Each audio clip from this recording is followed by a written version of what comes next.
When George told me that they couldn't do it anymore, that he and Teresa were leaving, that they had thought it through carefully and couldn't raise a child like Julian, I didn't understand it immediately. It took a few seconds for what I was hearing to sink in. I stood before them, my heart a stone, my soul a shredded cloth, and my grandson, barely 3 years old, asleep in my arms.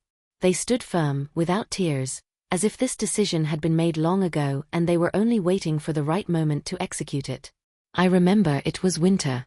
The walls of the house trembled in the icy wind that seeped through the poorly sealed windows. We had no heating because the gas bill had been unpaid for 2 months. Julian slept wrapped in 2 blankets and my coat, his thin body trembling with fever. I had brought down his fever with wet cloths and chamomile tea. His mother, Teresa, hadn't wanted to touch him all day. She said she couldn't bear the burden anymore. With those words, they left with just 1 suitcase. Everything else they left behind. Their clothes, some books, a box of second-hand plates. They left with only the bare necessities. I suspected someone was waiting for them elsewhere. They never told me where. They never called again, not even to ask if Julian had survived that winter. I sat down on the kitchen chair with the child still in my arms and waited. I didn't know exactly what for. Perhaps for them to come back, to say it had been a joke, that they had changed their minds, but the silence was the only answer I got. That night, the clock seemed to stand still. Outside, it rained. Inside, we didn't even have bread, just a few old potatoes that I cooked without salt because there wasn't any. I ate little. I saved everything until Julian woke up. The following days turned into weeks. The family began to hear about it. My sister called me to say she had heard it from someone else. She asked if it was true. When I confirmed it, her answer was short. She said I had always been too soft, that raising such a child was a cross too heavy for most. Then she didn't call again. The other relatives were no different. Some told me it was my fault for not setting boundaries for George from an early age. Others largely ignored the subject. When they passed my house, they peered over as if Julian's illness was contagious. My nephew once told me, without an ounce of shame, that he didn't understand why I insisted on keeping alive someone who would never be independent. I listened to them in silence. I didn't answer, not because I agreed, but because the exhaustion was too great. I got up before sunrise to wash strangers' laundry, clean houses, iron for a few dollars. At noon, I came back, cooked what I could, and spent the afternoon massaging Julian, helping him with his exercises, taking him to the community health clinic if I had enough money. Julian didn't speak much, barely stammering single syllables, but his eyes said everything. He looked at me with that mix of fear and tenderness that tore at my heart. If he could move a finger, he would show it to me like a trophy, and I would feign explosive joy. I applauded him, told him he was the strongest child in the world. I didn't want him to notice my fear. I was very afraid too. Sometimes I felt like I wouldn't make it, that his body would give out one day, and that neither the wet cloths nor the boiled potatoes, nor my immense love would be enough to keep him. I remember the coldest nights, when breath froze in the air, when I covered him with my body because there were no more blankets, and sang him made-up songs so he wouldn't feel the cold. Sometimes I thought if I got sick, he would be alone. And that was what frightened me most. Not his illness, not the poverty, not the hunger. It frightened me to die before he could walk alone, say his name, defend himself a little against this cruel world. In those years, not much happened, or at least nothing worth telling. There were no major twists or sudden miracles. What there was resistance. Every day was a mountain, every step a fight.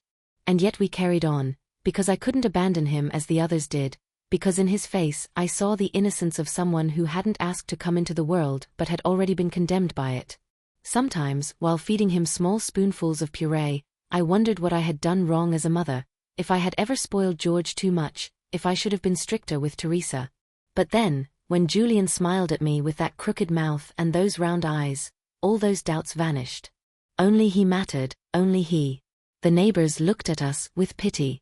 Some offered what they had left. A bag of stale bread, used clothes, an old wheelchair that they left at our door one day without a word. I accepted everything without pride, without shame, because anything that could improve Julian's life was welcome. I didn't care what they thought. And so the years passed. Slowly, as if time had waited, Julian grew very slowly. His body remained fragile. His gait was almost non-existent. He could only stand for a few seconds, but I didn't give up. I couldn't. Something in me knew that we were not destined to disappear, that abandonment would not be the end of our story. I didn't know when everything would change. I didn't know if it ever would.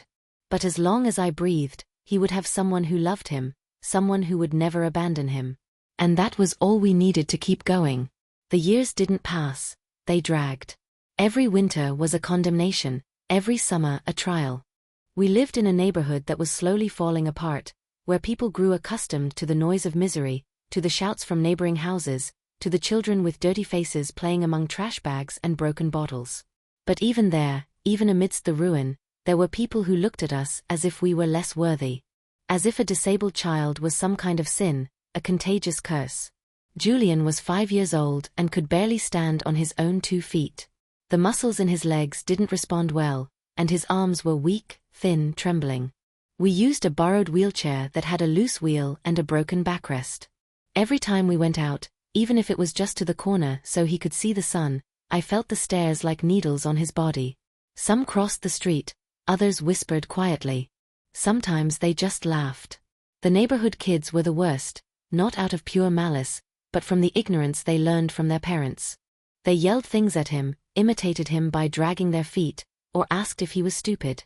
Once they threw small stones at him, another time they pushed him, and he fell to the ground. I ran out, screaming like a madwoman.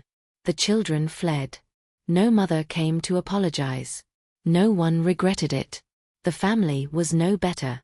My brothers would come occasionally with bags of rice or a jar of expired coffee, but not out of kindness. They did it to feel morally justified, to be able to say they were helping us. But it was always accompanied by hurtful comments, cruel jokes, unfair comparisons. One of my sisters-in-law once said in front of everyone that maybe it would have been better if Julian hadn't been born, that my life would have been different then. No one corrected her. I remained silent, not because I agreed, but because I had no strength left to argue. Julian heard everything. He didn't understand every word, but he felt the tone, the glances, the contempt disguised as pity. And that pain seeped into his bones.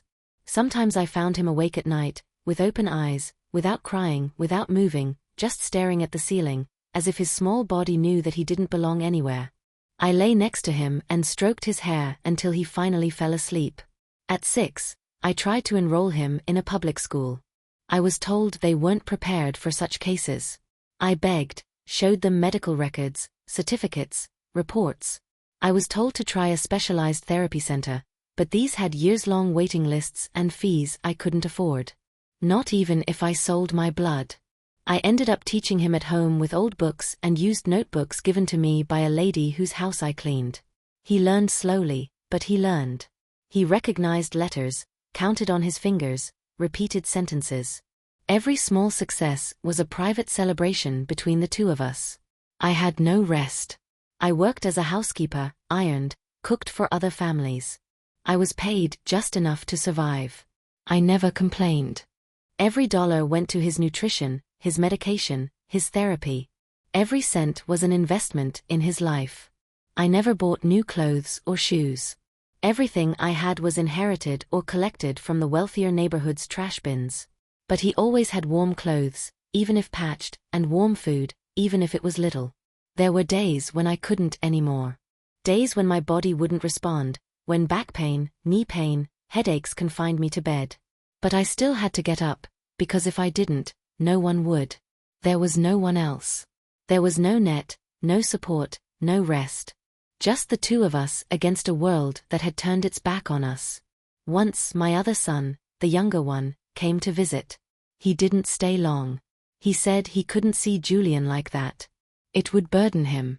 It would hurt him. He asked me to put him in a facility. I said no, that Julian would stay with me as long as I breathed. He didn't come back. I suppose it was easier for him to forget us. I never cried in front of Julian, only when he was asleep. I went into the bathroom, closed the door, and let my body release what my soul could no longer carry. I cried not only out of sadness, I cried out of helplessness, out of anger, out of exhaustion. But above all, I cried because I couldn't give him a better life, because I couldn't change his body, because I couldn't free him from that chair. Sometimes I dreamed of simple things, of a clean park, of a house without dampness, of a new notebook, of a school where they wouldn't look at him strangely. I didn't ask for luxury, cars, or trips, just dignity, just a little justice for someone who had never had it. Julian, despite everything, was a sweet child. He didn't complain, didn't cry about his situation. He looked at me with that deep tenderness that those who know pain from an early age possess. He hugged me with his thin arms and said, "Grandma," as if that word contained all the good that existed in his world. 6 years had passed since George and Teresa left us. They never came back, never called, never sent a letter. Sometimes I imagined they were doing well, that they had a different life, without burdens, without pain. And that hurt me more, not because of them, but because we had never needed them so much in those years, and they had chosen not to be there. We became invisible to everyone. We were the ones who didn't exist, the old woman carrying an invalid, the madwoman who wouldn't let him go, the stubborn one who wouldn't give up. We became two shadows resisting the passage of time with love and silence. And yet, we continued, not out of hope, not out of faith, but out of the pure necessity of not letting ourselves be defeated. Because even if no one knew it, Julian had a life ahead of him, and I would be there for as long as I could to make sure he reached it. The hardest years were between Julian's 7th and 11th birthdays. We lived in a frozen present, a kind of winter that never ended, even when it was summer outside. It didn't matter if it was April, October, or January, it was always cold in the house. Cold in the walls, in our hands, in our bones, but most of all in our hearts. Our home was a cement box with broken windows. Dampness had conquered every corner. We slept in the same bed, not out of affection, though we had no shortage of it, but because it was the only way to endure the icy nights. The house was a silent cell with dripping spots that marked the rhythm of our mornings. When it rained heavily, I put out buckets, pots, trays, whatever I could find, so the floor wouldn't flood. Sometimes I woke up with wet feet. Julian often got sick. The cold ravaged him. His lungs were weak. His immune system worked as if it were running at half power. He developed fevers for no reason, chronic coughs, infections that wouldn't subside. There was no money for good doctors. I took him to the neighborhood community health clinic, where we were treated grudgingly. They gave us expired syrups or pills that I split into 4 parts to make them last longer. I couldn't complain, it was that or nothing. I continued with the therapies. I had learned from the physical therapists we had met at a public hospital before being turned away due to lack of space. They had shown me some movements to keep his muscles active. I repeated them every day like a devout believer. Sometimes Julian cried not from physical pain but from frustration. He wanted to move his legs. He wanted to stand alone. He wanted to run. I held his hands, looked into his eyes, and told him he would make it. I didn't know if I was lying or if it was faith, but he believed me. My routine was always the same. Wake up at 5 a.m., heat some water on an already sparkling electric stove, prepare oatmeal if we had any, or stale bread if not. Leave Julian with his books and some broken toys and go out to clean houses. Before noon, I came back, fed him, we did exercises, learned together, I put him down for his nap. Afterward, I went out again to wash strangers' laundry. At night, I came back with cracked hands, a broken back, and soaked shoes. But I came back. I always came back. We didn't have a television. Julian read. He liked books about science, history, animals. I brought him what I found at flea markets or what the ladies I worked for gave me. Once, a wealthy lady gave me an incomplete encyclopedia. When I showed it to him, Julian hugged it as if I had brought him a treasure. He read it every night. He touched it carefully, as if it were fragile. In those pages, he found an escape. There he discovered a world where he was not different, where his body did not limit him. There he flew. The neighbors barely spoke to us anymore. We were part of the landscape, like the broken lamppost or the abandoned store on the corner. I didn't expect pity, but not indifference either. Once, the kitchen caught fire because the electrical system was old. We ran out. No one came to help us, Not even to ask if we were okay. Only when the smoke had cleared did a neighbor throw a bottle of water from her window. "In case it catches fire again," she said. That was all. Holidays were a reminder of how alone we were. While others celebrated with fireworks, food and noise, we spent Christmas with a burning candle, a cup of tea, and bread with butter if we had enough. I told him made-up stories. I spoke of a future where he would have his own house, his own life, his own freedom. He listened with a faith that tore me in two. Julian knew no new toys, no clean park, no birthday party with balloons. His gifts were handmade drawings, used books, words, and yet he never complained. He never asked about his father or mother. He never asked why they didn't come. I think he knew, even though we never said it. He knew they had abandoned him, and he had learned to live with it. I didn't name them either. I had ripped those words from my internal dictionary, not out of hate, but out of necessity. They were a wound that could no longer bleed. My sole focus was Julian, his health, his mind, his soul. My body had become a tool for him to live. Nothing else mattered. For a time, I sold homemade meatballs. I made them with what I had. I went to the neighborhood market to sell them, with an improvised box. Some days I didn't sell a single one. On others, it was enough to buy a gallon of milk and some meat for Julian. Never for both of us. I ate rice or watery soup. He had to get protein. He had to grow. He had to gain strength. I remember one particular winter. He had pneumonia. He couldn't breathe properly. He trembled, had no fever, but his color was ashen. I took him to an emergency public hospital. They asked me to wait. We waited 9 hours in a corridor. I laid him on a blanket on the floor. There were no chairs, no beds. No one came. When they finally treated him, he had already fallen asleep from exhaustion. The doctor gave me an impossible prescription. I walked out with the paper in my hand, sat on a concrete bench, not knowing what to do. I finally asked a neighbor for a loan. It took me 3 months to pay her back. We had no photos, no material memories. Everything we had was in our minds, in our gestures, in our sounds, in the repeated words. Julian spoke little, but he told me, "I love you." Every day he would sometimes stroke my face with his thin fingers, as if he were taking care of me. And I, with all the pain of the world on me, remained standing upright. Not out of heroism, not out of pride, only because there was no other choice. If I fell, he fell. If I gave up, he faded. And I wouldn't allow that. So our life was for years, repetitive, gray, lonely, but woven with an invisible thread of love that not even misery could sever. We had nothing, but we had each other. And that, even if no one understood it, was the only thing that kept us alive. There was no single moment that marked the decision.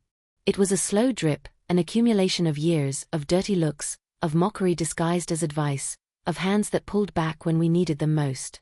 It wasn't a battle, it wasn't a one-time tragedy, it was simply the understanding that this place had nothing more to offer us than contempt and exhaustion. It was survival, yes, but dying a little more every day.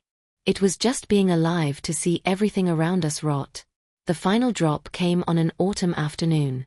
Julian was already 11 years old. We had gone out in the wheelchair to get some sun, as we did whenever I could break from work for a few hours. We stopped in front of a house under construction. Julian watched the bare walls intently. He liked to see how things were made, how something new emerged from nothing. A group of children ran past, and one of them stopped to watch him. I recognized him. He was the grandson of an old friend of my deceased husband. He looked at me, looked at Julian, and shouted something that I find hard to repeat. He said, "Julian looks like a broken doll." He said, "That's why his father left, that no one wants to carry something useless." I didn't answer, not because I felt no anger, but because I was frozen. It hurt more than I expected. Julian lowered his head, didn't cry, but covered his face with his hands. He didn't speak the whole way back. That evening, he didn't eat dinner either. He lay silently. The next day, he didn't want to go out. He told me, in a voice that was no longer a child's, that he wanted to live somewhere else, that he never wanted to be looked at like that again. It was he who asked me. I had thought about it hundreds of times, but I lacked the strength, or perhaps the courage. It was a new beginning. It was risking everything. But that day I understood there was no choice left. If I stayed, he would wither, and if he faded, so would I. I began to plan it silently. I told no one. I sold some things, the few I had, an old radio, a lamp, a few chairs. I collected dollars for weeks. I looked for rental options in a city a few hundred miles away in a neighboring state, where we had no acquaintances, where no one knew our story. I spoke to a lady whose house I cleaned. She had a cousin who rented a room on the outskirts of a medium-sized city. She offered it to me without a deposit, just the first month in advance. I said yes. I packed the little we had left into 2 bags, a few books, used clothes, a thick blanket. Julian said goodbye to the house without looking back. I closed the door without a key. I left it hanging on the doorknob. We owed nothing to that place. We left with only battered bodies, but with whole hearts. The journey was long, uncomfortable, silent. Julian didn't complain. He looked at me with his big, calm eyes that spoke without speaking. I didn't say much either, just held his hand tightly. I was afraid it would go wrong, that it would get worse, that we wouldn't make it. But there was no turning back. The new city was noisy, grey, but different. We knew no one, and for the first time, that was an advantage. No one looked at us with pity. No one reminded us of the past. No one knew that we were the abandoned, the useless, the lonely. The room was small, with a narrow bed, a shared kitchen, and a bathroom down the hall. But it didn't matter, it was new, it was ours.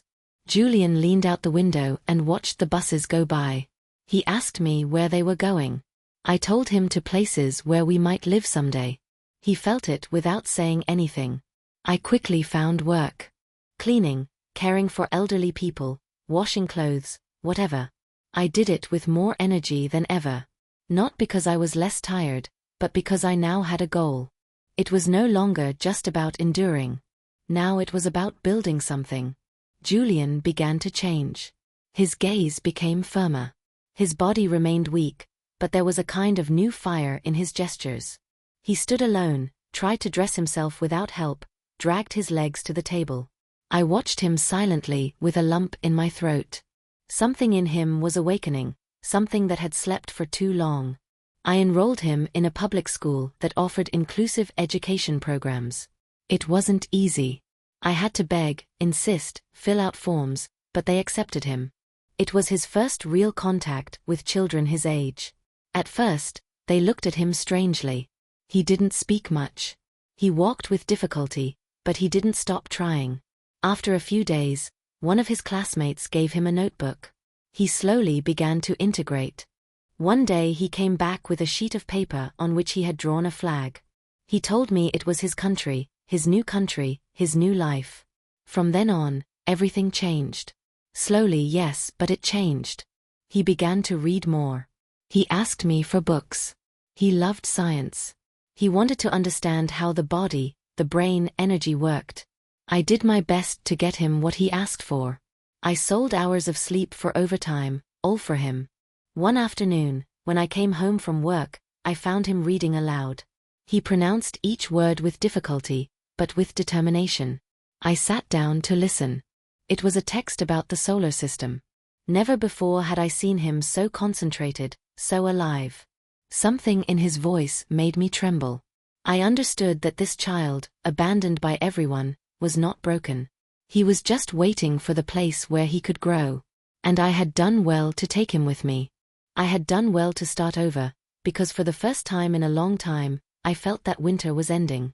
We had arrived in a different place, but no less harsh. The city didn't welcome us with flowers or opportunities. It threw us, like so many others, into the daily struggle for survival. But at least here we had something we hadn't known for years: anonymity. No one knew who we were, where we came from, what burdens we carried. And after so much visible pain, that was a relief. We could start writing from scratch, even if it was with a worn-out pen and a broken sheet of paper. The boarding house where we lived was cramped and old. The pipes made noises at night, and the walls were so thin that you could hear the neighbors' arguments as if they were your own. But the room was our refuge. We had a narrow single bed that we shared, a donated wardrobe, a chair we used for everything, and a small desk where Julian read. The desk was my first big gift. I bought it on installments, used, with splintered wood, but he accepted it as if it were made of gold. There he placed his books, his notebooks, his dreams. My body was exhausted. I woke up with pain in my back, in my legs, with swollen fingers. I cared for an elderly lady who lived 5 blocks away. I bathed her, dressed her, cooked for her, read her the newspaper. In the afternoons, I cleaned houses. Sometimes I worked on weekends, cleaning restrooms at a gas station. Every cent had a purpose: food, rent, Julian's medication, school supplies. There was no room for luxury or rest. Nevertheless, everything was different, because now I was fighting for more than just the everyday. I was fighting for a future. His future. Julian adapted better than I expected. The public school wasn't perfect, but at least he was treated with respect. The teachers noticed immediately. He had an unusual interest. He stayed after class to ask questions. He wrote long summaries, read at home, began to understand complex concepts far beyond his age. A teacher called me one day to congratulate me. She said she had never seen such a determined student, that he had incredible potential. I was touched, but I didn't cry in front of her. I saved my tears until I got to the room. I let them flow silently while Julian slept. Tears of something new, not of pain, but of pride, relief, hope. With time, his body also changed. He still had difficulty walking, but he fell less. He had more balance, more strength. His legs became firmer. We did exercises every day. I massaged his muscles, helped him stretch, move, challenge his body. He gave his all. He never gave up, never asked for it to stop, never said enough. I took him to a doctor's consultation at a city public hospital. The specialist looked at me in surprise. He said Julian's progress was unusual, that with constant therapy, he might even walk without help in a few years. I didn't want to get too excited, but I listened carefully, and we left the place feeling lighter. One afternoon, while I was washing clothes in the backyard, I saw him from the window. He was standing there, not leaning on anything, reading aloud. He trembled a little, but he held himself up. He stayed like that for more than 5 minutes. Then he slowly sat down. I walked in without saying a word. He looked at me, smiled, and said he had almost made it, that he would soon no longer need a chair. I walked over to him, stroked his head, and prepared him a cup of warm milk. Nothing more needed to be said. We began to develop routines. I worked during the day. He studied. In the evenings, we ate together. He read to me. I corrected his texts. I taught him what I had learned. He talked to me about the solar system, about evolution, about physical laws. I didn't understand everything, but I listened with dedication. It wasn't just knowledge, it was a driving force. It was his way of showing me that everything had a purpose. In time, the landlady offered us to move into a larger room because she had heard about our situation from a neighbor. She didn't ask for a rent increase. She gave it to us because, as she said, they don't bother anyone, they're good people. It was the first time in a long time that someone recognized us without sarcasm. This room was our little palace. Julian had his study corner, his own bed, a lamp. I could move around without tripping over everything. We had space to breathe. I felt rich, not because of the space, but because of the dignity. Julian began to excel in school competitions. He won medals, diplomas, books. He brought them back as if they were war trophies.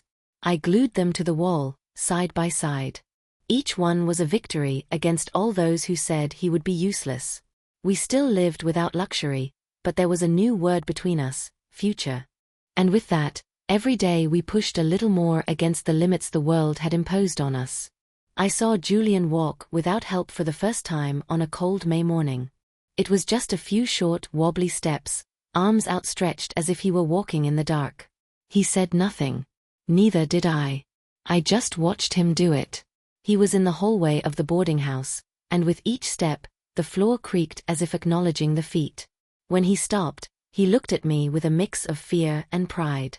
I hugged him, pressed him to my chest, and felt my whole body tremble, not from effort but from emotion. That was the first concrete sign that his body was no longer the same. What we had done for years, the massages, the exercises, the home therapies, the assisted walks, the controlled positions, was beginning to bear fruit. Slowly, yes, but real. Julian was no longer the broken child he once was. Now he was a teenager under construction. A promise that I fulfilled with pain, but with determination. The doctors confirmed what we already suspected. His development was remarkable. He no longer needed a wheelchair for short distances. He could stand longer. His muscles were more resistant, his spine firmer, his breathing more controlled. They congratulated him. They congratulated me. They said, many don't get this far, that I had done an incredible job. They didn't know how much it had cost. They had no idea what it meant. Julian, for his part, didn't stop. He continued his studies, his insatiable curiosity, his tireless way of taking in the world. He began to be interested in more complex topics, philosophy, politics, state building. He read about systems of government, about 20th century history, about leaders who changed countries. He spoke to me for hours, as if I were another student. And although I didn't understand everything, I listened to him fascinated. One afternoon, he told me he wanted to study law, that he wanted to help those who, like him, had been abandoned, discriminated against, forgotten by the system. He looked at me with that seriousness, that mix of tenderness and determination, and told me that he would become someone important, not for fame, but to do something useful. I nodded, without adding a word. I felt a lump in my throat that didn't dissolve all night. The days settled into a rhythm. I worked fewer and fewer hours because Julian began tutoring other children. He helped them with math, English, history. He did it for little money, but it was his first income. With it, he bought books, a new backpack, sometimes a cake that he shared with me. Every gesture was a declaration of love without words. Julian's body no longer betrayed him as much. He still had moments of weakness, trembling, falls, but they became rarer. I saw him run, stumble, get up alone. I saw him move with more confidence. I saw him stand in front of a class and speak with a firm voice. I saw him argue with a teacher without losing his composure. I saw him defend a classmate against an injustice at school. I saw him grow. I also changed. I no longer woke up every day with fear. I no longer counted every dollar like a judgment. We were still poor, but we were not miserable. We had control, dignity, purpose. The future was no longer a distant idea. It was getting closer. Julian began participating in school debates and public speaking competitions. His voice, once soft and trembling, became clear, deep. He learned to speak publicly, to argue, to present ideas. He invited me to every presentation. I sat in the back with clean clothes, my hair neatly pinned up, my hands folded in my lap. I watched him with a mix of disbelief and pride. It was my grandson, the one they said wouldn't live, wouldn't walk, would be useless. Now he stood there, speaking about justice, equality, rights. One day, he won a competition for young speakers in the city. The prize was a trip to the capital to represent the region in a national competition. We had never been beyond the neighborhood limits. We had never ridden a train. It was an event. I accompanied him. We slept in a simple hotel, shared a meal at an inexpensive restaurant. We walked through streets we only knew from books. At the competition, Julian spoke about the dignity of people with disabilities. He spoke about me, without naming me. He spoke about how society punishes twice. First with abandonment, then with indifference. His speech moved everyone. He won not out of pity, but out of merit, because he spoke with the authority of someone who knows the abyss and has learned to emerge from it. Upon returning, he was welcomed at school like a hero. They held a celebration for him, gave him books, presented him with an award. I watched him from the side.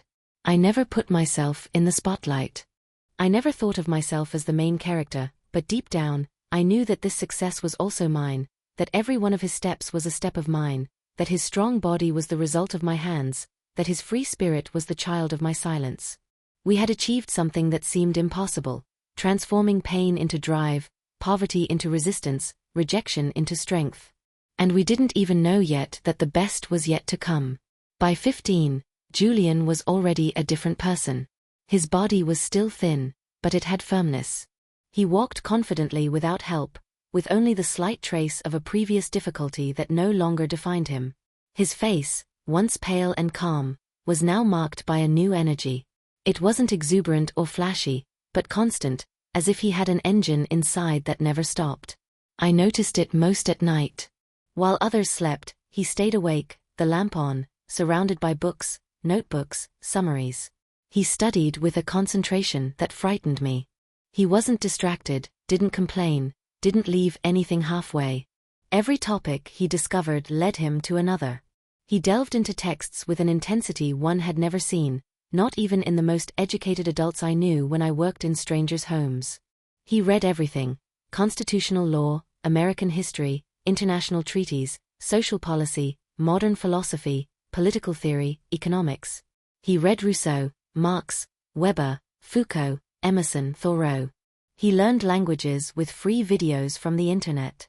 He started with Spanish, then Portuguese, then French.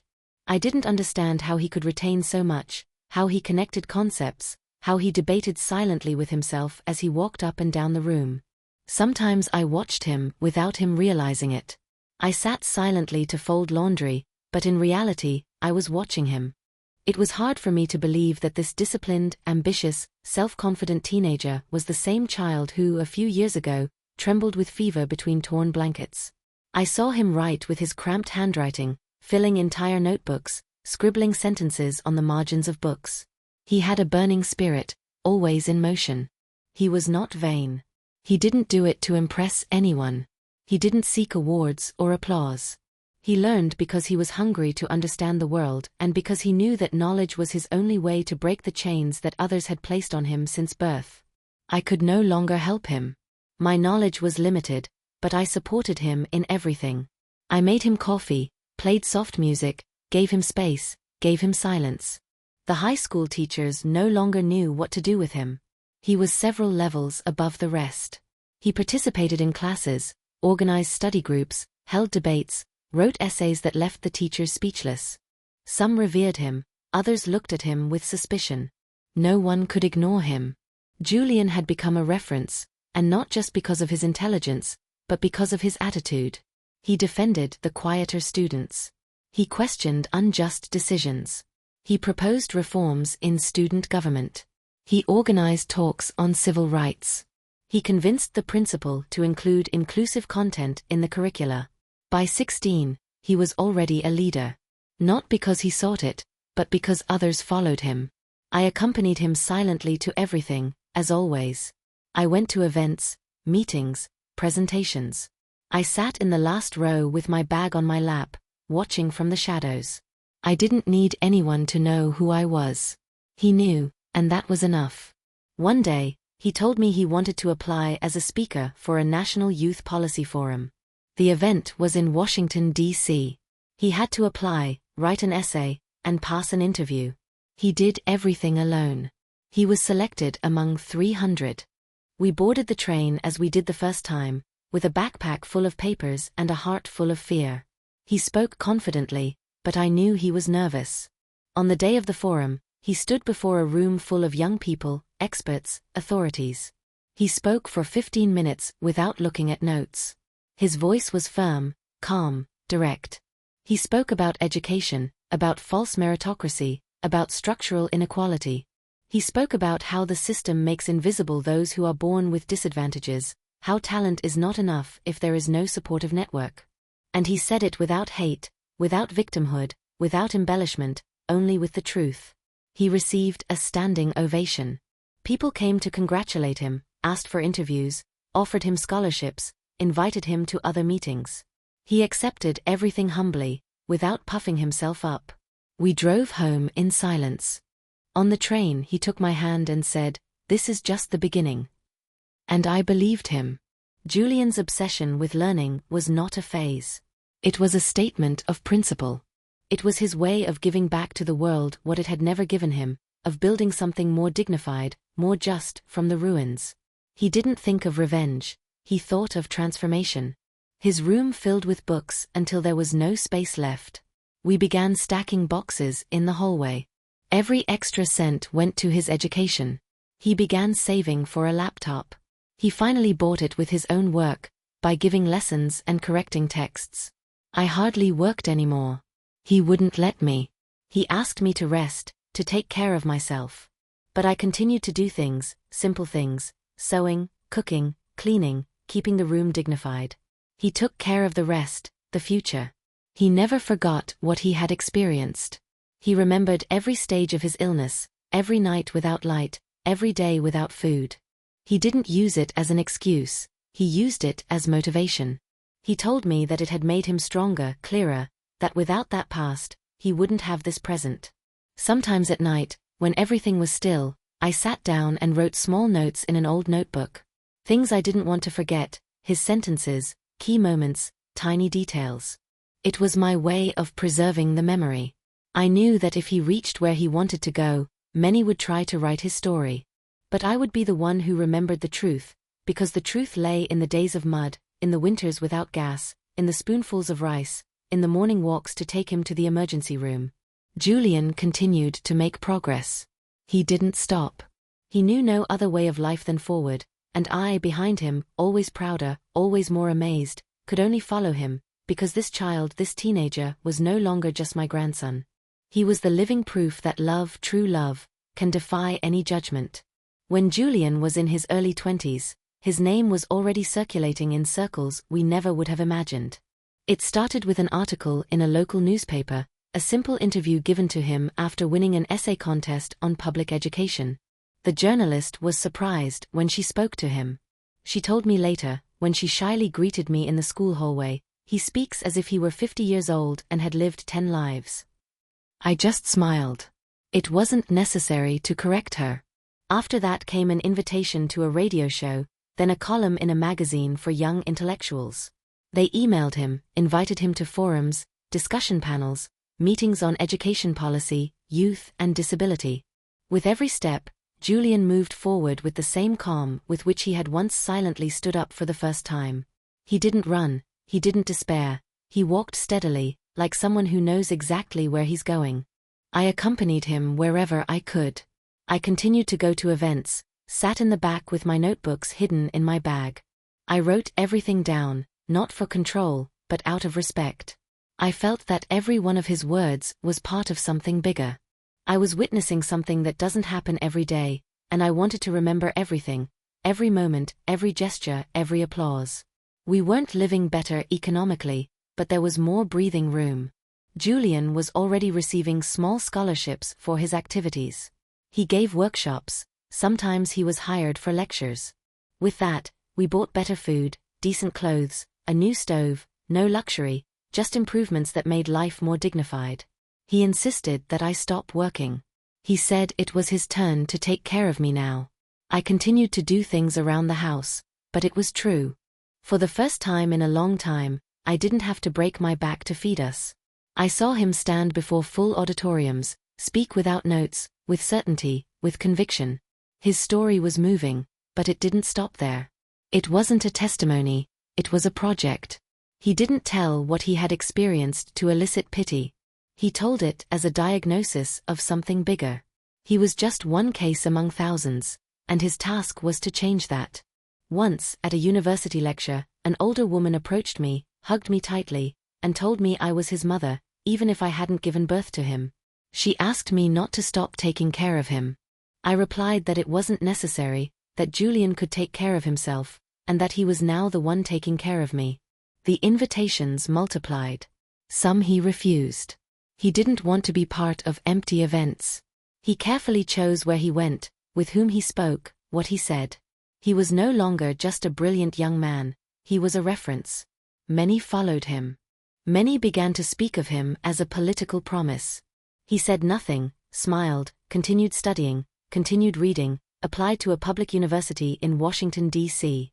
He got in without difficulty, not only because of his GPA, but because of his background, his writings, his social work. He prepared alone. I helped him where I could.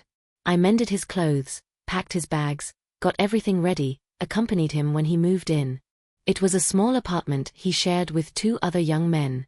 He would have his own room, a modest kitchen, a bathroom. When I left him there, it was hard for me to go.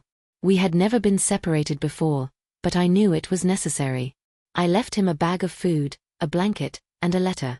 I told him I was proud, that I always would be, and that I would be there if he needed anything.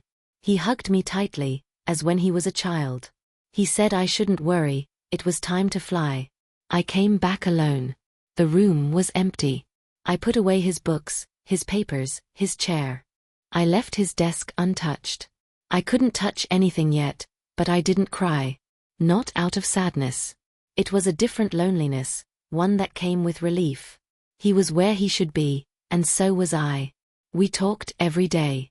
He told me about the classes, the professors, the debates, sent me photos of the books he was reading, of his classmates, of the walls full of quotes. He told me it was difficult, that he sometimes felt lonely, but that he wouldn't give up. I believed him. I always believed him. In time, he also began to excel at the university. He published articles, was invited to lectures, was interviewed in national media. His name began to circulate in other circles, no longer just as a brilliant student, but as an emerging public figure. One afternoon, he called me and said he wanted to run for a city youth council, that this was just the first step, that he wasn't seeking power, but a voice, that he wanted to start changing things from within. I told him I was with him, that I always would be, and so it was. He ran. He campaigned with few resources, walked, spoke, convinced with ideas. He promised nothing magical. He spoke clearly, honestly, and won by a narrow margin. But he won. Julian was no longer just an outstanding student. Now he was a public figure. He had responsibilities, teams, meetings. He continued to study, but he also legislated, proposed, intervened. He became an active part of his city's life. And I, as always, remained silently, firmly, proudly in the background, watching this grandson, once scorned by all, now heard by many. And the best was yet to come. The day George came back, there was no warning, no call, no letter, not even a message. He just showed up. First, a neighbor told me a man had asked for me. He had stood outside the gate, staring, not daring to knock. I didn't react immediately. George, that name was almost an echo in my memory. It had been years since I had uttered it, and even longer since I had thought clearly about it. The following week, he came back. This time, he knocked. When I opened the door and saw him standing there, in a worn coat and with an expression I couldn't decipher, my body stiffened. It wasn't emotion, no hatred. It was a paralysis of what shouldn't return. I didn't say his name, he didn't say mine. He just asked if he could come in. I opened the door out of politeness. He sat at one end of the sofa. He looked around as if to assess how much everything had changed. He said he had heard about Julian. He saw him on television. He read about him in the newspapers. He couldn't believe what he had achieved. He said Teresa had also followed him from afar, that they were proud, that they wanted to speak with him. I didn't answer immediately. I let him talk. He spoke vague sentences about past mistakes, about difficult decisions, about how badly they had also fared. He spoke a lot but said nothing. He didn't ask for forgiveness, he didn't cry. He just tried to justify the unjustifiable. He asked me to help him reunite with his son, to mediate, to tell him that not everything was as it seemed, that those were different times, that they were now in a different emotional place. He said they wanted to rebuild relationships, that they were in financial trouble, that they needed a chance. That's when I understood it wasn't an act of love, no remorse, it was necessity. He saw his son become someone and thought he could come back as if abandonment left no scars. I replied calmly.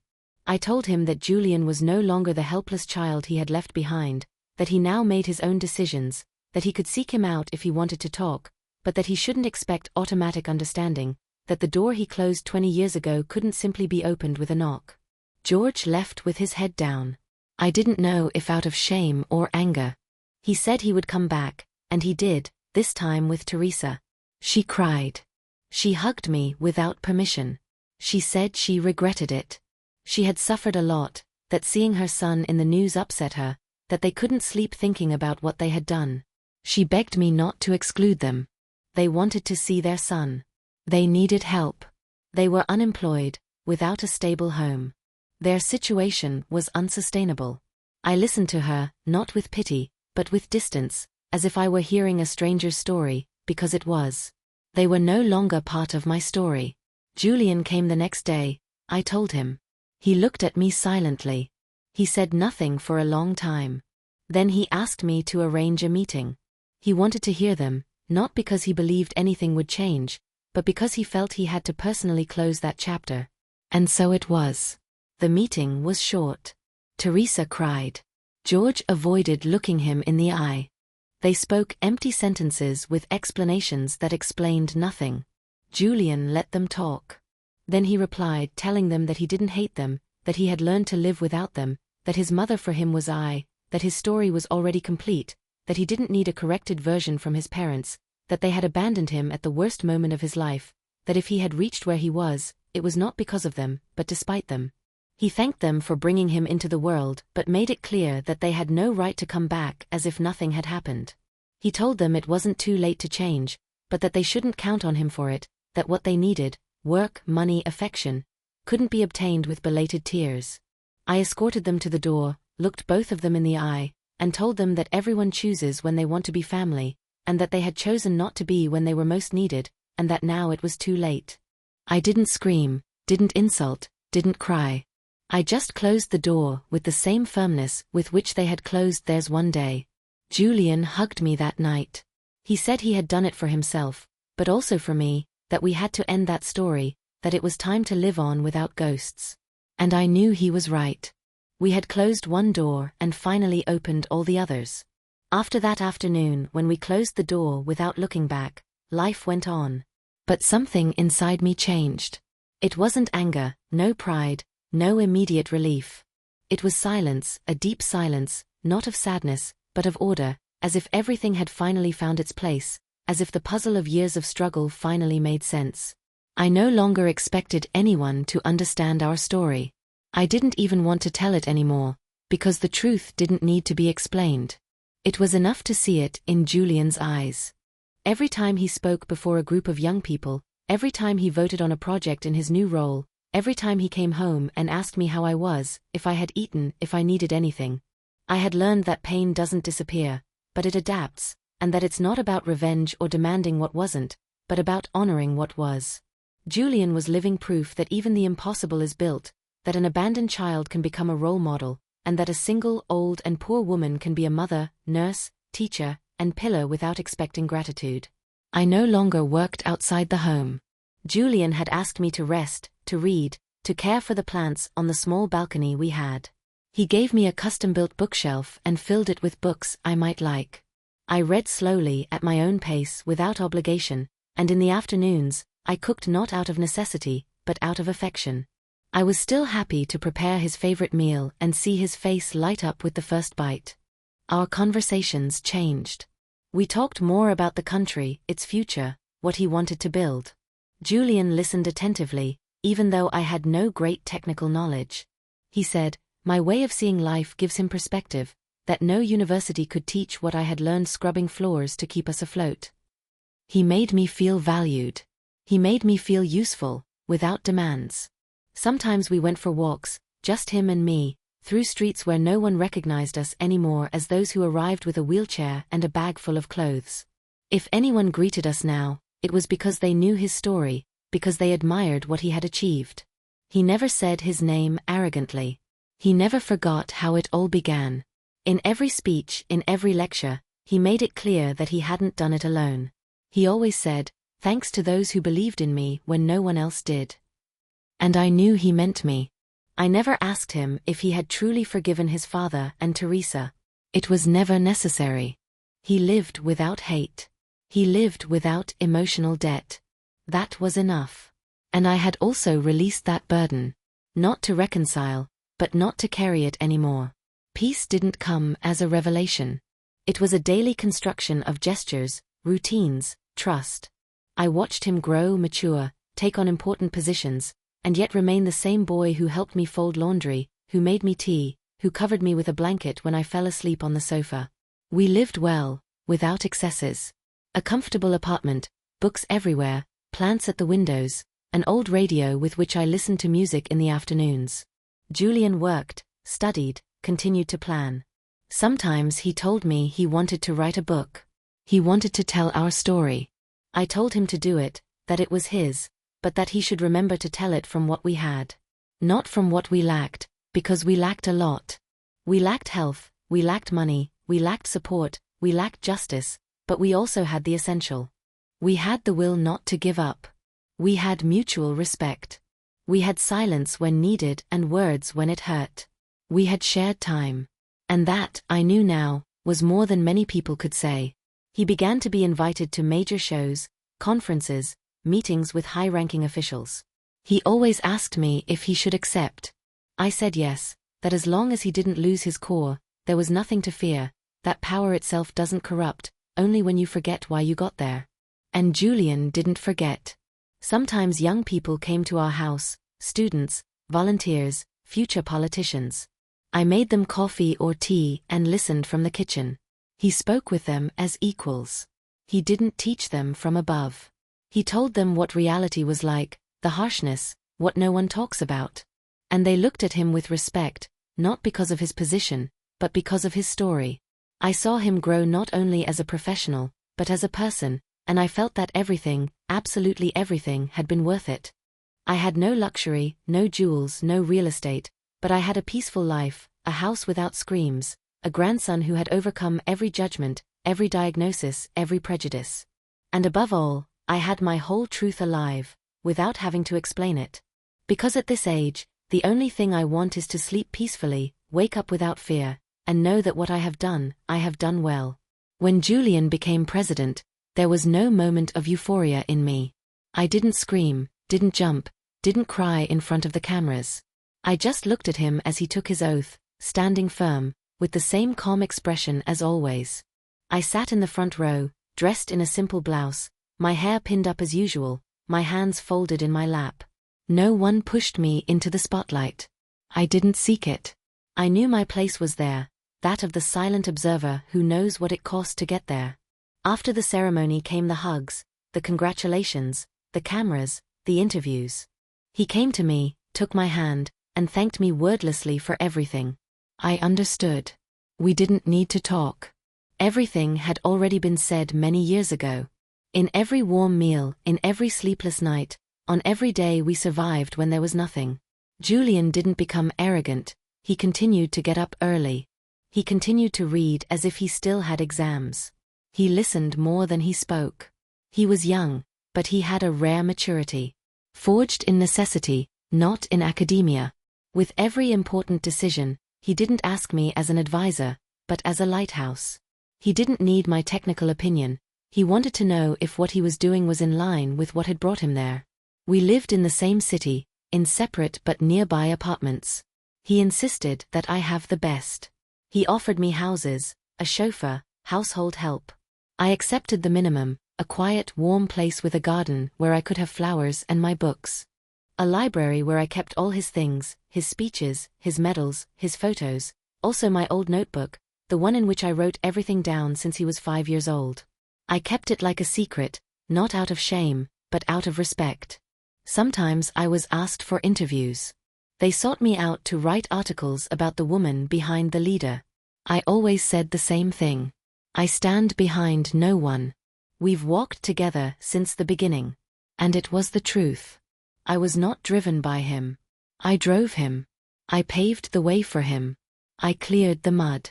I dried his sweat. I gave him the foundation, the rest he did, because I went as far as I could, and he went beyond. Julian created new programs, passed important laws, visited hospitals, walked through forgotten neighborhoods, embraced children with stories similar to his own. He never used his past to portray himself as a victim, but he didn't hide it either. He said you couldn't change what you didn't name, and that he was proof that if there's political will and true love, lives can turn around. His story inspired, not because it was perfect, but because it was real. I was already over 78. My body was slower, my days were calm. I woke up with the sun, watered my plants, listened to soft music, wrote letters I didn't send. Sometimes young people visited me, wanting to meet me, hug me, thank me. Some told me Julian had saved them from giving up. I looked at them, offered them a cup of tea, and told them that they had saved themselves, that he had only reminded them that they were worth it. One day, a publisher visited me. She suggested I write a book about our story. She offered me money, publicity, interviews. I said no, that this story wasn't entirely mine, that if anyone should tell it, it should be Julian. But I gave her my notebook. I told her that if it was ever published, she shouldn't change a comma, because that was the only thing I had, the truth written night after night with my trembling hand while he slept beside me. Julian read it. He told me that one day, when he was no longer in office, he would publish it. Not to feed egos, but so that others would know that not everything is lost, that there is always a way, even if you don't see it at first. I lived long enough to see him rise as a respected leader. I saw how he was listened to abroad, how he was applauded for his clarity, his honesty, his commitment. I saw how he transformed ideas into realities, and every time I saw him on a screen with that dignified posture, I felt that my life had been worth it. Not everyone has a tangible legacy. I didn't build buildings, didn't found schools, didn't leave wealth, but I built a human being, forged a soul, and I understood late that it was much more. When I knew my time was short, I wasn't afraid. I felt serenity. I wrote him a last letter. I told him that I could teach him nothing more, that the rest of the journey was his, that my mission was accomplished, that I would feel every step he took in my bones, even if I was no longer there to hug him. I asked him not to hold honors, not to cry publicly, not to try to immortalize me in bronze. I told him to live calmly, honestly, simply as always, that he should carry me with him in difficult decisions, on cloudy days, in moments of doubt, that I would be there. And he did, and I am. A woman who, with broken hands, held a broken child until we both learned to walk through the world as if we had always been invincible. And so my story ended, not as a victim, but as a root.